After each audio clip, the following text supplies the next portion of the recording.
Hello नमस्कार दोस्तों। Good morning. थोड़ा लेट हो गया आज हम आगे का नेक्स्ट चैप्टर स्टार्ट करने जा रहे हैं। आपके 26 नंबर चैप्टर है। इस चैप्टर का नाम है आपके नर्वस सिस्टम, तंत्रिका तंत्र के बारे में। तो पहले लाइव आ जाओ जो भी है, फिर हम स्टार्ट करने जा रहे हैं आपके नर्वस सिस्टम के बारे में।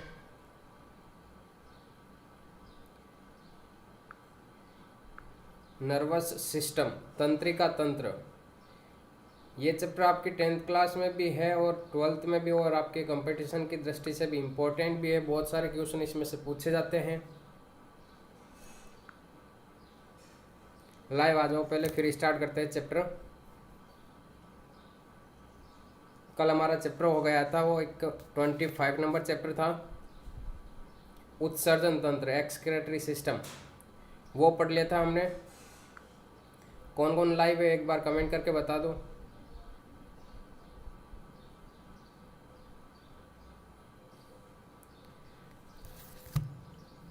और कौन है लाइव, कमेंट करके बता दो। फिर स्टार्ट करते हैं आज 26 नंबर चैप्टर।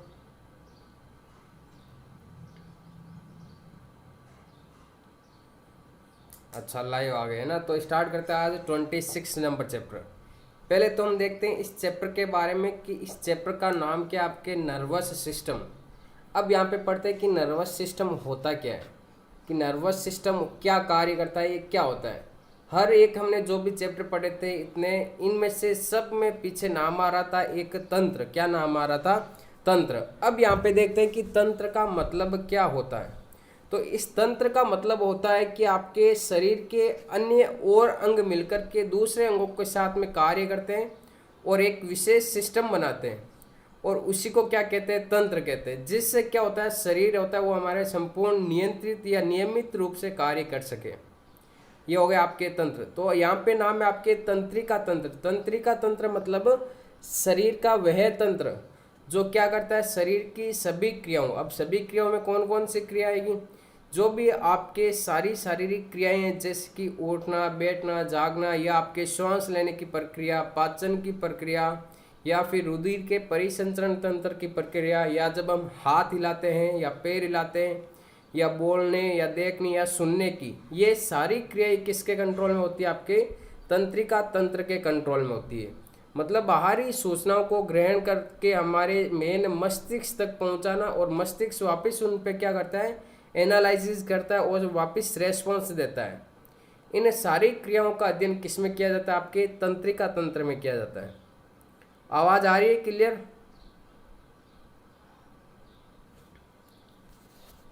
आवाज आ रही है ना क्लियर? अब आगे देखते हैं इस नर्वस सिस्टम के बारे में। देख ले इतना तो कि ये क्या होता है, मतलब शरीर की सारी जो सभी क्रियाएं होती है वो इसके नियंत्रण में होती है, तंत्रिका तंत्र के नियंत्रण में। अब देखते हैं हमारे शरीर में ये तंत्रिका तंत्र क्या क्या कार्य करता है।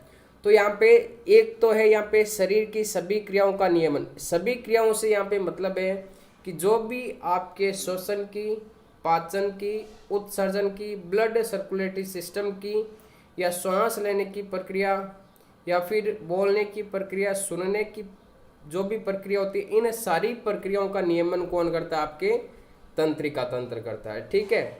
फिर अगला क्या है, ये शरीर पर नियंत्रण रखता है। नियंत्रण कैसे? बोलने का नियंत्रण, या फिर हमारे चलने फिरने का नियंत्रण, मांसपेशियों का नियंत्रण कौन रखता है? आपके तंत्रिका तंत्र रखता है।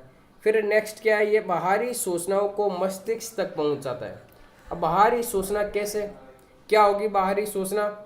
तो इसमें बाहरी सूचना से यहाँ पे मतलब है कि जो भी बाहरी सूचना, जैसे कि हम किसी गर्म वस्तु को छूते हैं, या बाहर का जो टेम्परेचर होता है आपके, जो भी आपके ठंडा मौसम या गर्म मौसम, उसका सारा अनुभव कौन कराता है? आपके तंत्रिका तंत्र कराता है। ठीक है। फिर अगला आपके ऐच्छिक क्रियाओं का नियमन भी कौन करता है? आपके तंत्रिका तंत्र करता है। अब यहाँ पे दो नाम आए हुए, एक तो ऐच्छिक और एक आपके यहाँ पे नाम है अनैच्छिक क्रियाएं। एक तो नाम क्या है, ऐच्छिक, और दूसरा नाम क्या आपके अनैच्छिक क्रियाएं। इन ऐच्छिक और अनैच्छिक क्रियाओं का नियमन भी आपके कौन करता है? तंत्रिका तंत्र। ऐच्छिक क्रियाओं से यहाँ पे मतलब है कि शरीर की वे क्रियाएं जो हम अपनी इच्छा के अनुसार कर सकते हैं, वो कौन सी क्रिया कहलाती है? आपके ऐच्छिक क्रियाएं कहलाती है। और शरीर की वे क्रियाएं जो आपके अपनी इच्छा के अनुसार नहीं कर सकते वो कौन सी क्रिया कहलाती है? आपके अनैच्छिक क्रिया कहलाती है। कौन सी क्रिया कहलाती है? अनैच्छिक। ऐच्छिक का मतलब जो हम अपनी इच्छा के अनुसार कर सकते हैं, और अनैच्छिक मतलब जो हम अपनी इच्छा के अनुसार नहीं कर सकते हैं। अब अनैच्छिक क्रियाओं में कौन कौन सी क्रियाएं सम्मिलित होगी? एक तो क्रिया हो जाएगी आपके श्वसन तंत्र की, पाचन तंत्र की, ब्लड सर्कुलेटरी सिस्टम की, हृदय की धड़कन दर, ये सारा किस में हो जाएगा? आपके अनैच्छिक क्रियाओं में। और ऐच्छिक क्रियाओं में कौन सी क्रियाएं सम्मिलित होगी? जैसे कि हम अपनी इच्छा के अनुसार बोलते हैं, हम अपनी इच्छा के अनुसार हाथ हिला सकते हैं, ये सारी क्रियाएं किस में सम्मिलित हो जाएगी? आपके अनैच्छिक क्रियाओं में। फिर अगला आपके संतुलन बनाए रखने का कार्य भी कौन करता है? आपके तंत्रिका तंत्र। तो शरीर का वह तंत्र जो शरीर की संपूर्ण क्रियाओं का नियमन करता है और उनको सुरूप से संचालित करता है, वो आपकी क्रिया वो कौन सा तंत्र कहलाता है? आपके तंत्रिका तंत्र कहलाता है। ये इतना तो हो गया इस तंत्रिका तंत्र के कार्य के बारे में कि तंत्रिका तंत्र हमारे शरीर में क्या कार्य करता है। फिर नेक्स्ट टॉपिक की ओर चलते हैं। एक हमने पिछले चैप्टर में पढ़ा था कि उत्सर्जन की संरचनात्मक और कार्यात्मक इकाई क्या कहलाती है? आपके कमेंट करके बताओ आप कि उत्सर्जन की संरचनात्मक और कार्यात्मक इकाई क्या कहलाती है, या वृक्क की संरचनात्मक या कार्यात्मक इकाई क्या कहलाती है? उत्सर्जन तंत्र में पढ़ा था हमने। उत्सर्जन तंत्र की कार्यात्मक, वीरेंद्र बिल्कुल करेक्ट, नेफ्रॉन्स। मतलब उसमें वृक्क में क्या उपस्थित है? आपके अनेक सारे नेफ्रॉन्स, और उस नेफ्रॉन्स के द्वारा क्या होता था? ब्लड का फिल्ट्रेशन होता था। तो उसमें मेन कार्य कौन करता था? आपके नेफ्रॉन्स करता था। इसी प्रकार तंत्रिका तंत्र में क्या होता है कि जो बाहरी सूचना होती है वो तो पहले पहुंचती है हमारे मस्तिष्क तक। कहाँ पे पहुंचती है? मस्तिष्क तक। और मस्तिष्क से ये सूचना वापस हमारे हाथों में या पैरों में जाती है, वो वापस रेस्पॉन्स देता है। तो इसमें एक विशेष प्रकार की कोशिका कार्य करती है, जिस प्रकार नेफ्रॉन्स कार्य करती थी उसमें, तो इसमें एक विशेष प्रकार की कोशिका कार्य करती है और उसे कहते हैं तंत्रिका कोशिका। क्या कहते हैं? तंत्रिका कोशिका। और एग्जाम में आपको पूछ ले कि तंत्रिका तंत्र की संरचनात्मक और कार्यात्मक इकाई कौन सी होती है, तो उसमें क्या होगा? आपके तंत्रिका तंत्र, सॉरी तंत्रिका कोशिका हो जाएगा। ठीक है, जिससे इंग्लिश में बोलते हैं न्यूरॉन। क्या बोलते हैं इंग्लिश में? से न्यूरॉन। तंत्रिका कोशिका को इंग्लिश में क्या बोलते हैं? न्यूरॉन। मतलब तंत्रिका तंत्र की संरचनात्मक और कार्यात्मक इकाई कौन हो जाएगी? तंत्रिका कोशिका, और जिसे इंग्लिश में क्या बोलते हैं? न्यूरॉन भी आप याद रखना। और उत्सर्जन तंत्र के आपके संरचनात्मक और कार्यात्मक इकाई कौन सी हो जाती है? नेफ्रॉन। अब यहाँ पे देखते हैं कि तंत्रिका कोशिका न्यूरॉन है, उसके आपके 4 पार्ट होते हैं। आपने इसको 10th क्लास में भी पढ़ा होगा, इस न्यूरॉन को, तंत्रिका कोशिका को। तो इसमें आपके फर्स्ट नंबर है आपके कोशिका काय का पार्ट। कौन सा? कोशिका काय, जिसे इंग्लिश में साइटोन भी कहते हैं। अगला है आपका सेकेंड नंबर ध्रुमाशय, जिसे डेंड्रॉन भी कहते हैं। थर्ड नंबर है आपके तंत्रिकाक्ष, जिसे एक्सोन भी कहते हैं। और फोर्थ नंबर हो जाएगा आपका सिनेप्टिक पुट्टिका या सिनेप्टिक नोब भी बोलते हैं। अब मैं इसको आपको डायग्राम बता देता हूँ तंत्रिका कोशिकाओं का। ये आपके तंत्रिका कोशिका एक, ठीक है। अब इस तंत्रिका कोशिका में देखो सारे नाम यहाँ पे लिखे हुए। सबसे पहले आपके ये डेंड्रॉन्स, क्या है यहाँ पे फर्स्ट नंबर कौन से? डेंड्रॉन्स, या इसे हमने क्या कहा था? ध्रुमाशय। क्या कहा था? ध्रुमाशय। ठीक है, इस डेंड्रॉन को हिंदी में क्या कहते हैं? ध्रुमाशय। ध्रुमाशय, ध्रुमाशय हो गया। फिर आपके ये बीच वाला जो गोल पार्ट है, ये पार्ट कहलाता है कोशिका काय का पार्ट। कौन सा पार्ट कहलाता है? कोशिका काय, या जिसे हम क्या कहते हैं? साइटोन। इस पार्ट को हम क्या कहते हैं? साइटोन। कोशिका काय के बीच में ये एक केंद्रक पाया जाता है, न्यूक्लियस केंद्रक हो गया। और इस कोशिका में छोटे छोटे बहुत सारे कण पाए जाते हैं और इन कणों को कहते हैं निसेल ग्रेन्यूल्स। क्या कहते हैं? निसेल ग्रेन्यूल्स। फिर अगला पार्ट है, इस कोशिका काय के पीछे एक लंबा प्रवर्ध निकला हुआ रहता है। ये लंबा सा प्रवर्ध है, इस प्रवर्ध को कहते हैं एक्सोन। क्या कहते हैं? एक्सोन कहते हैं। इसकी संरचना आप देखो, ये रहा आपके थर्ड नंबर पार्ट, यहाँ पे एक्सोन का पार्ट। कौन सा हो जाएगा? एक्सोन। कोशिका काय के पीछे प्रवर्धनुमा संरचना लगी रहती है एक लंबी सी, और उस संरचना को क्या कहते हैं, एक्सोन कहते हैं।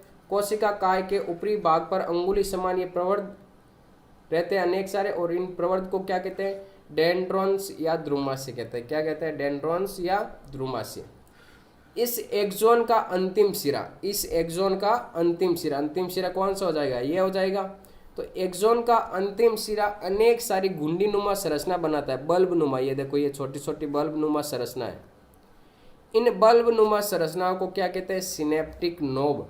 क्या कहते हैं, सिनेप्टिक नोब, या आप इसे सिनेप्टिक पुट्टिका भी बोल सकते हैं। ये 4 पार्ट हो गए आपके किसके, इस न्यूरॉन के या तंत्रिका कोशिका के। अब देखो यहाँ पे एक्सोन के ऊपर ये अनेक सारी यहाँ पे कोशिका पाई जाती है। एक्सोन के ऊपर क्या होती है, अनेक सारी कोशिका होती है। ये छोटी छोटी यहाँ पे आपको कोशिका दिखाई दे रही है, इस प्रकार की है उभरी हुई। इन कोशिकाओं को बोलते हैं स्वान कोशिका। क्या बोलते हैं, स्वान।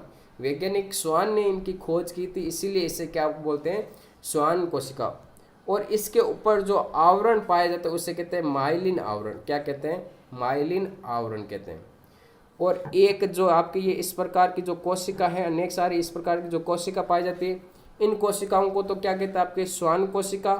इनके ऊपर जो आवरण पाया जाता है उन आवरण को क्या कहते हैं, माइलिन आच्छद या माइलिन आवरण कहते हैं। और इसके अंदर अनेक सारे कण उपस्थित होते हैं, या बीच में जो खाली जगह रहती है, ये खाली जगह, इस खाली जगह को कहते हैं रेनवियर के नोड। क्या कहते हैं, रेनवियर के नोड, रेनवियर के नोड कहते हैं।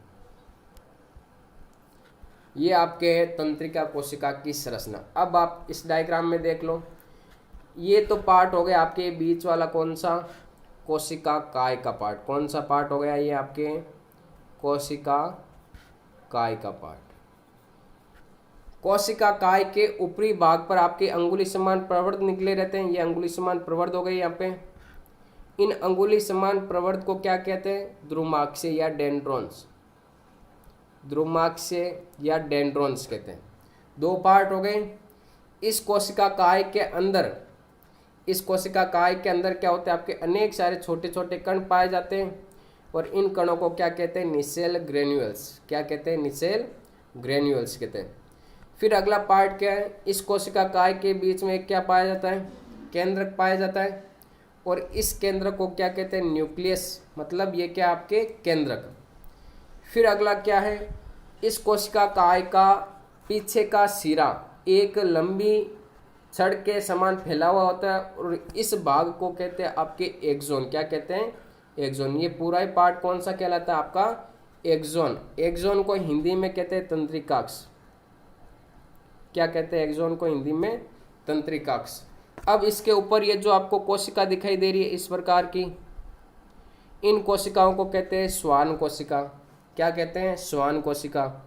फिर क्या है, इन कोशिकाओं के ऊपर एक आवरण पाया जाता है जिसे कहते हैं माइलिन आवरण। क्या कहते हैं, माइलिन आवरण। और 2 कोशिकाओं के बीच में जो खाली जगह पाई जाती है, ये खाली जगह, और इस खाली जगह को कहते हैं रेनवियर के नोड। क्या कहते हैं, रेनवियर के नोड। और इस एक्सोन का अंतिम भाग एक गुंडीनुमा संरचना के रूप में फैला होता है, या बल्बनुमा संरचना होती है। इन बल्बनुमा संरचनाओं को क्या कहते हैं, सिनेप्टिक नोब कहते हैं। यह है आपके तंत्रिका कोशिका की संरचना, न्यूरॉन की संरचना। समझ में आ गई है तो बता दो कमेंट करके, फिर आगे चलते हैं। न्यूरॉन की संरचना, बस कितना ध्यान रखना आपको कि इसमें कितने पार्ट होते हैं, 4। कोशिका काय, ध्रुमाशय, तंत्रिकाक्ष और सिनेप्टिक नोब। 4 पार्ट होते हैं। अब तंत्रिका कोशिका है क्या, यह है तंत्रिका कोशिका, आपके तंत्रिका तंत्र की संरचनात्मक व कार्यात्मक इकाई। तंत्रिका कोशिका क्या है, तंत्रिका तंत्र की संरचनात्मक व कार्यात्मक इकाई। मतलब ये आपके तंत्रिका कोशिका अनेक सारी पाई जाती है शरीर में। अब देखो तंत्रिका कोशिका किस प्रकार से शरीर में फैली हुई होती है। ये देखो, ये अनेक सारी तंत्रिका कोशिका आपको यहाँ पे दिखाई दे रही है। इस प्रकार एक जाल नुमा संरचना बनाती है। क्या बनाती है, जाल नुमा संरचना बनाती है, ठीक है। और इस प्रकार जाल नुमा संरचना बना करके एक संपूर्ण तंत्रिका तंत्र का निर्माण करती है। अनेक जाल नुमा संरचना बना करके क्या करती है, संपूर्ण तंत्रिका तंत्र का निर्माण करती है। अब ये तंत्रिका तंत्र क्या कार्य करती है कि हमारे हर एक शरीर के हर एक पार्ट में फैली हुई होती है, हर एक पार्ट में फैली हुई होती है। जैसे कि ये हाथ में उपस्थित होती है। मान लो ये हमारा हाथ है, यहाँ पे इस हाथ में क्या है, ये आपके तंत्रिका है, कोई तंत्रिका कोशिका इतनी सी। इसके द्वारा जैसे ही हमने कोई भी गर्म वस्तु को या ज़्यादा ठंडी वस्तु को छुआ, तो वो हाथों के द्वारा जो भी हमें सूचना होगी वो हमारे मस्तिष्क तक कैसे पहुंचती है और मस्तिष्क वापस उनका रेस्पॉन्स देता है, तो कैसे हम हाथ हटा लेते हैं, वो सारी सूचना हम इस चैप्टर के अंदर पढ़ेंगे।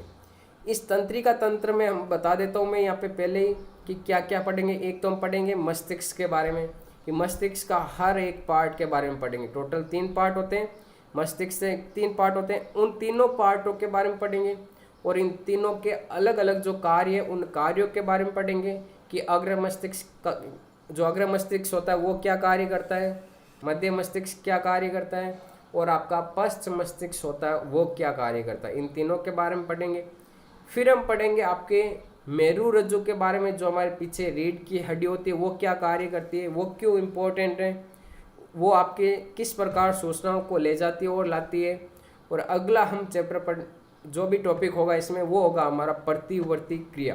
प्रतिवर्ती क्रिया मतलब सूचना जाएगी हमारे मस्तिष्क तक और मस्तिष्क वापिस उनका रेस्पॉन्स देगा, तो हमारी मांसपेशियों में क्या होगा, संकोचन होगा, और जिसके कारण क्या करता है हम पैर या हाथ हटा लेते हैं, उनके बारे में पढ़ेंगे। तो ये तंत्रिका तंत्र तो हो गया, क्या कार्य करता है वो कंप्लीट हो गया। फिर हमने तंत्रिका कोशिका का पढ़ लिया कि तंत्रिका कोशिका क्या होती है, कि तंत्रिका तंत्र की संरचनात्मक कार्यात्मक की कई 4 भाग देख लिए। इसके 4 भाग देखने के बाद में मैंने आपको ये भी बता दिया कि इसमें आपके निसेल ग्रेन्यूल्स क्या होता है, श्वान कोशिका कौन सी होती है, माइलिन आच्छद क्या होता है, रेनवेयर के नोड क्या होते हैं, और इस तंत्रिका का अंतिम सिरा आपके क्या कहलाता है, सिनेप्टिक नोब।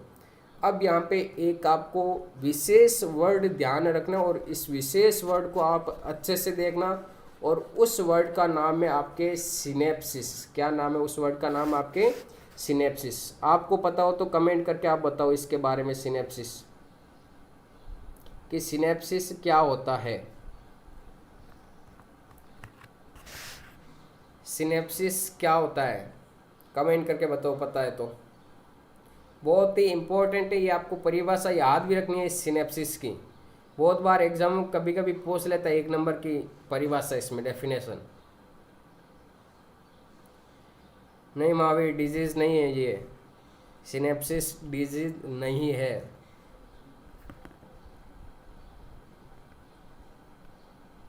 बताओ सिनेप्सिस के बारे में वीरेंद्र, तुझे पता है तो।